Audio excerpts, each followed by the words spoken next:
70 साल का जो हेल्थ केयर इंफ्रास्ट्रक्चर हमें मिला है वो इस महामारी के दूसरे वेव में एक्सपोज हो गया है। ये 70 साल का हेल्थ इंफ्रास्ट्रक्चर इनएडिक्वेट है।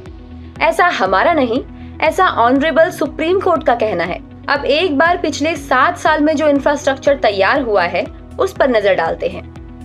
आपको सच बात बताते हैं, 2014 से लेकर अब तक जिस रफ्तार से मोदी सरकार ने देश में हेल्थ केयर सर्विसेज का कायाकल्प किया है वैसा बीते 70 साल में नहीं हुआ है। जी हाँ, वही 70 साल जब हेल्थ केयर सिर्फ एक ही परिवार के कुछ चुनिंदा लोगों तक ही सीमित था। अब एम्स को ही ले लीजिए, एक ऐसी केंद्रीय इंस्टीट्यूशन जो भारत में हेल्थ केयर की एक अहम कड़ी है।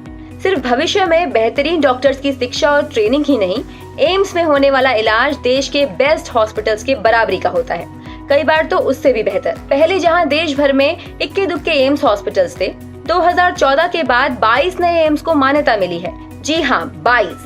दंग रह गए ना?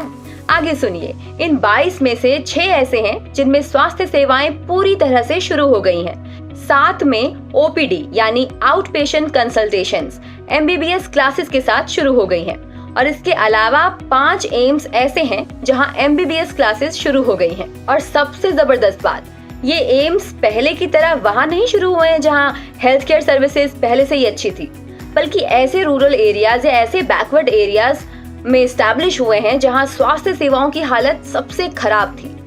अब समझे क्यों प्रधानमंत्री जी कहते थे कि मुश्किल काम को पहले टैकल करना जरूरी है। कोविड-19 की सेकेंड वेव को देखते हुए इन नए एम्स में 1300 ऑक्सीजन बेड्स और 530 ICU बेड्स कोविड ट्रीटमेंट के लिए डिप्लॉय किए गए हैं। इन 12 नए एम्स में इस समय 1925 नॉन ICU बेड्स और 908 वेंटिलेटर्स वाले ICU बेड्स अवेलेबल हैं। रायपुर के एम्स को ही ले लीजिए, सिर्फ इस एक हॉस्पिटल में मार्च 2020 से लेकर 17 मई 2021 तक 9,500 से ज्यादा कोविड पेशेंट्स का ट्रीटमेंट हुआ है और लोग कहते हैं कुछ नहीं हुआ।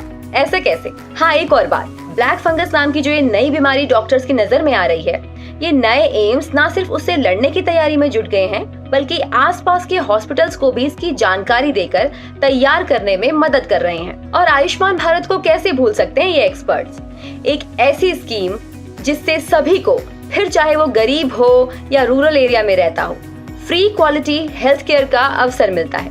ये योजना सेकेंड वेव के दौरान लोगों के बहुत काम आई है। झारखंड को ही ले लीजिए, न्यूज रिपोर्ट के अनुसार इस राज्य में 1100 लोगों को इस योजना का लाभ मिला है और इन लोगों के इलाज में कुल 2 करोड़ से ज्यादा की राशि खर्च हुई है। एवरेज देखें तो हर व्यक्ति के इलाज में 18,000 रुपए के लगभग लगाए गए हैं। और ये तो सिर्फ झारखंड की बात है जहां के CM ने कहा था कि PM मोदी उनसे काम की बात नहीं करते हैं। अब क्या ही कहें, आप ही बताइए, इतना कुछ अगर इसी रफ्तार से सरकारों ने 2014 से पहले किया होता तो आज कितना फायदा होता। पर चलिए, कम से कम अब केंद्र में एक ऐसी सरकार है जिसकी प्रायोरिटीज भारत के लोग हैं।